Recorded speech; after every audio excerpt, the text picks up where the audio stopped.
In this video, I'm going to show you how to get HubSpot API key. Now to do this, first you want to open up your dashboard, you want to go to the top right and you want to click on this button over here, which is essentially just a settings cogwheel that takes you inside your settings of your account. From here inside your settings, you want to go to the left and you want to scroll down until you find integrations. You want to click on integrations and there's going to be a few things over here. So what you can do is click on private apps over here, but it's going to tell you have to go to legacy apps. So just click on go to legacy apps and then you actually have two options to create the API key. You could just go and click on create legacy app and it's going to tell you that, of course, if you do private, service keys are the better path. So as you can see, for a single account API access, service key offers a simpler setup. So we're going to go over this in just a second.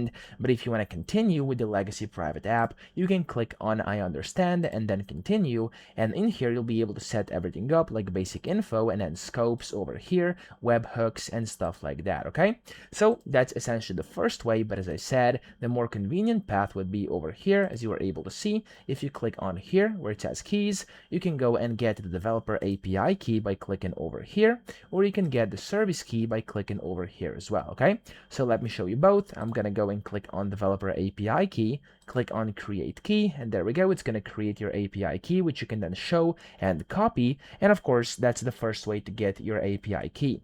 Then if you go to service keys over here, again, you can go create service key. You can give it a name. I'm going to name this one tutorial, and you can then add the scopes in here. So for example, I'm going to add these two, click on update, and then I'm going to click on the create button and then create.